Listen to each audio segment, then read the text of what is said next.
this? When will UW get the money? How long before UW has to get the $100 million for accelerated? So we're in a campaign, and we hope to complete this by the end of the campaign, which is approximately 2 years off.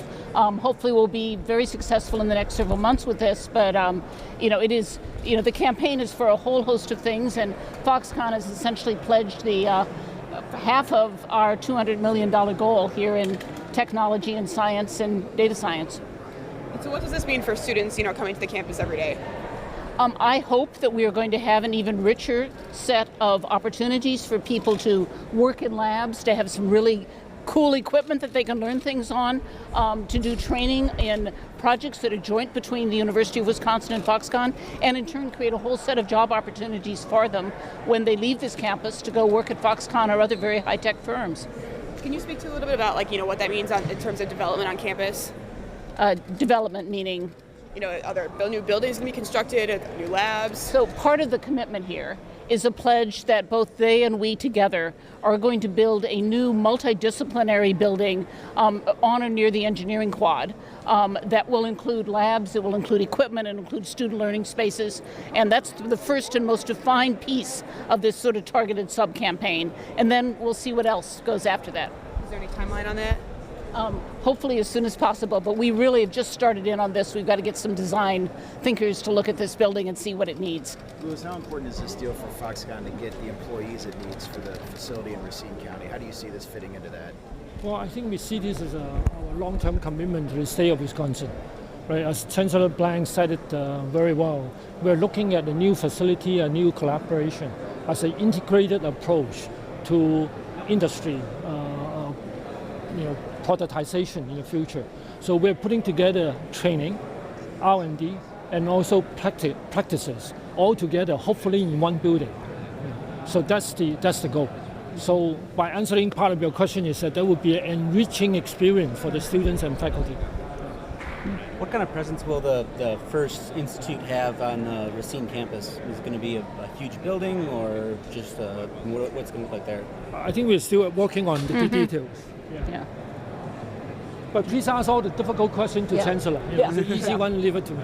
It's a good problem to have to work out the difficulties of how do you set up a major research institute. This is right in the center lane of both what we do and what Foxconn is interested in collaborating with us on. So we'll let you know as we figure it out.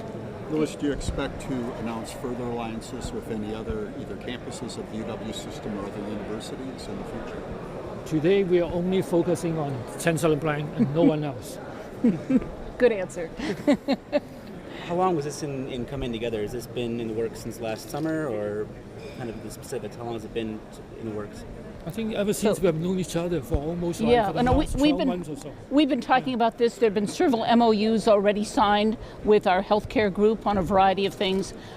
Chairman Gou was here about a month and a half ago, where we sort of set the details of trying to put together this master cooperative agreement, sign our shared agreement of intent, and move forward. Have you heard any interest from students yet? I know it's obviously early.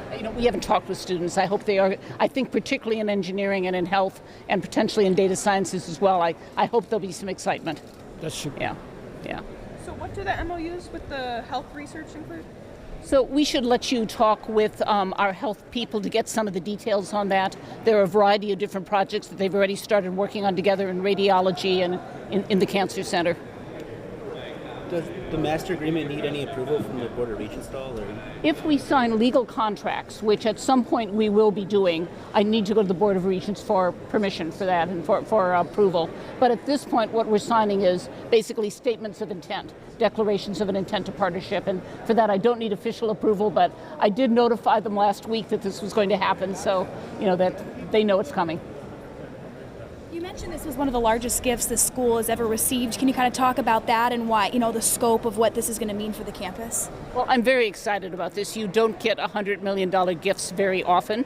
And the opportunities here for us to build, particularly the areas of engineering, healthcare, data science, and it's that triangle together that I think is particularly important for building some of our high-tech expertise and our student training, but it's also central to the interest that Foxconn has. So, we're going to be raising some money that helps build that. Foxconn's bringing their gift to the table. At least one piece of this is going to be this new multidisciplinary building, and to be able to think at that scale, starting out, is just wonderful. And the generosity of Chairman Gou and of Foxconn is just great to be able to work with them on this.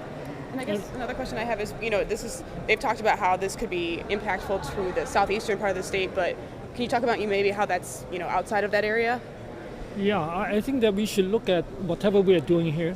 It's almost like the flip side of it is look at whatever we're building in Racine, the TFT fab, as an extension of what we're trying to do at UW-Madison. So you can look at it as that for the future technology development, and a lot of heavy equipment could be found in Racine, but all the ideations could be coming out from here. So there will be a lot of collaboration with the distance only about an hour and a half away. Yeah. And I think one way to think about this is that our expertise particularly is some of the real basic scientific research. And we will bring that, where there are things to do to a prototype stage, and then it's exactly the Racine campus that will figure out how do you actually apply this for use in some form or another in the marketplace. So research coming out of the Institute, who would own the intellectual property rights to that? We have an agreement about exactly how we're going to work on this. That'll have to, this will differ a little bit by different types of projects, but the understanding is that we will both have some ownership of the intellectual property. Can you just explain the funding breakdown? Is that $100 million entirely going toward the new building? Is some of it going toward... This is to be determined. We haven't scoped out and designed the building yet. And the idea is that Foxconn would cover about half the cost of that building, and we would cover about half the cost. So as we scope this building out, that will determine that share of both our campaign and their gift. And then we'll start thinking about how do we most fruitfully use the remainder for program expansion. Can you address concerns some people have about a downscale or a downsizing of the initial Foxconn campus in Racine County, and if you're still committed to the 13,000, 10 billion numbers?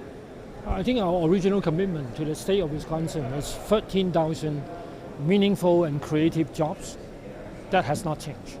With the $10 billion investment, that has not changed, right? So any rumor of the fact that it's downsizing, it's just a misinterpretation of our phased approach to such a humongous project. Do you anticipate job creation here?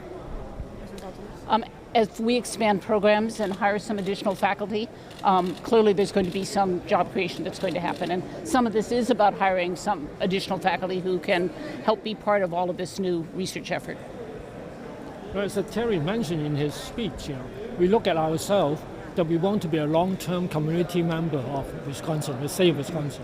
We see ourselves as an enabler of talents, that's creation of jobs.